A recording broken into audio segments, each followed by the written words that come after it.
क्षीर सागर में एक मस्त मत वाला बड़ा सुंदर एक वन है। उधर उस वन में बड़ी बड़ी सुंदर शिखाएं हैं, शिखर हैं, आदि आदि प्रसंग है। वहां पर एक मस्त मत वाला गजराज रहता है और उसकी अनेकों पत्नियां हैं, उसकी फैमिली है, उसके बच्चे हैं। अपनी पत्नियों के साथ में वो जल विहार करने के लिए गया और जब जल विहार करने के लिए गया तो वो जल पिला रहा है, खुद भी पी रहा है, फिर स्नान कर रहा है। घूमने जाते हैं तो हम लोग बच्चों के साथ, फैमिली मेंबर्स के साथ जाते हैं तो क्या करते हैं, तालाब में नहाते हैं या समुद्र में नहाते हैं तो एक दूसरे पे जल डालते हैं, ऐसे शरारत करते हैं, उदम करते हैं। हमारे ब्रज में क्या बड़ा उदम कर रहे हो, खेल रहे हो भैया, परिवार के संग खेल रहे हो? बोले हाँ ऐसे खेल रहे। ठीक वैसे ही पशु भी खेलते अपने पशुओं, अपने परिवार के साथ। वो जो गजराज था ना, अपनी सूंड में पानी भर के कभी पत्नी पे डालता, कभी बच्चों पे डालता, कभी पत्नियां उसके ऊपर डालती। आओ डैडी हम आपको स्नान कराते, बच्चे भी स्नान करा रहे थे। कितना अच्छा लग रहा है ना, सोच के हम अपने परिवार के साथ नहा रहे हैं। कौन कौन आया परिवार के साथ, बच्चों के साथ कहीं स्विमिंग पूल क्या बोलते उसको, वो जो नीला नीला सा पानी होता है, कौन कौन आए बोलो? पापी कहीं के, करना भी और बताना भी नहीं है। तो ऐसे ही करते ना लोग, उसको लिना दिया, ऊपर से धक्का मार दिया ऐसे ही। तो अब बताओ, यही पशु भी कर, वो हाथी यही कर रहा है गजराज अपने परिवार के साथ। What is the difference between elephant and you? Nothing.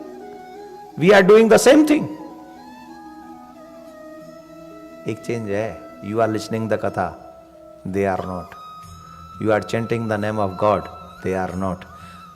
You are doing selfless work, they are not. You are coming temple, they are not.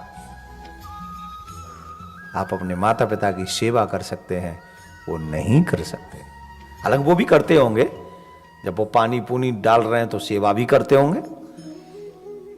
गजराज पे ना वो भी ऐसे ही स्नान कर रहा है। तो ग्राह रहता था नीचे उस सरोवर में। ग्राह को लगा कि मेरे घर में आके कोई सरोवर को गंदा कर रहा है, इट्स नॉट गुड।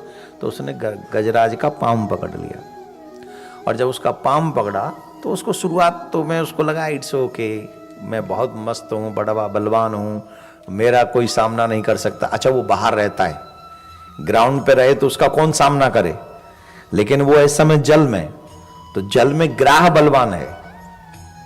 समझ रहे? ऐसे समझो जैसे यहां तुम बलवान हो, यहां कनाडा में हम आए हैं तो यहां तुम बलवान हो, भारत में आके देखो बेटा, फिर बताएं तुम्हें, वहां हम बलवान हो जाएंगे। वहां फिर हमसे मिलना मतलब समझ रहे ना? हाँ। और यहां फिर वहां कथा होती है हमारे हिसाब से, हम कितने बजे शुरू करेंगे, और यहां कथा होती है श्रोता कब आएंगे। कितना अंतर है, कितना अंतर है। भारत में कथाकार महत्वपूर्ण है और यहां कनाडा में स्थान पूज्यते, स्थानम प्रधानम न तो बलम प्रधानम। स्थान प्रधान है, तो यहां पर आप लोगों की प्रधानता है। एक एक श्रोता जब घुसता है तो हमको लगता है 1 लाख आदमी आ गए, एक साथ एंटर किए 1 लाख आदमी। हाँ हाँ, 1 लाख नहीं, ये 60,000 तो समझो ही। फिर एक आदमी आ गया 60,000, जैसे $1 ₹60। तो अब यूएस में जाओ, एक आदमी 83,000। 1 लाख अभी तक कोई पहुंचा नहीं, सो इंग्लैंड है 1 लाख से ऊपर शायद है। तो ये समझो तुम्हारा सिस्टम क्या होगा। यहां तुम महत्वपूर्ण हो। वैसे ही जल में ग्राह मजबूत था, पाम पकड़ा, नीचे खींच लिया।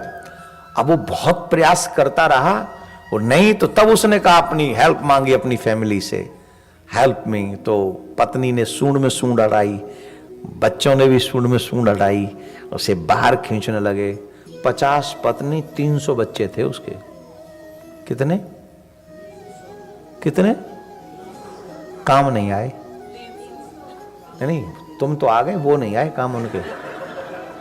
300 के 300 बच्चे छोड़ के गए सबसे पहले।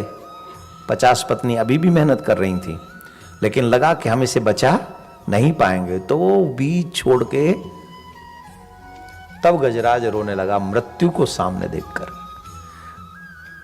और रो कर उसने सिर्फ भगवान को पुकारा। जिस संसार के लिए मैंने अपना सारा जीवन लगा दिया, वही संसार आज मुझे छोड़ के चला गया। हरि की अंत समय याद आई, कोई न मेरा मैं न किसी का, आज समझ में आई। जिस पत्नी को मैंने अपने सदा ही गले लगाया, जिस बेटे की खातिर मैंने अपना जीवन गंवाया, सुनिए ध्यान से एक एक शब्द को। ये जितने भी पुरुष बैठे ना, जो रात दिन हाय माया हाय माया हाय माया, लाओ माया, खाओ माया, धरो माया, बिछाओ माया, माया के अलावा कुछ सोचना ही नहीं है। It's true, this is a reality. इससे बड़ा सच नहीं मिलेगा तुम्हें कहीं सुनने को। किसी पुरुष से पूछो किसके लिए कर रहे हो ये रात दिन मेहनत जो भाग दौड़ करते हो, किसके लिए कर रहे हो, तो एक ही आंसर मिलेगा, परिवार के लिए। हाँ या ना? किसके लिए कर रहे हैं? जोर से बोलो। उसी परिवार से पूछो कि जब तुम पाप करके जाओगे पृथ्वी से, और भगवान जब तुमसे आंसर मांगेंगे, तो ये परिवार तुम्हारे उस पाप में भागीदारी करेगा? जवाब दीजिए, जोर से बोलिए।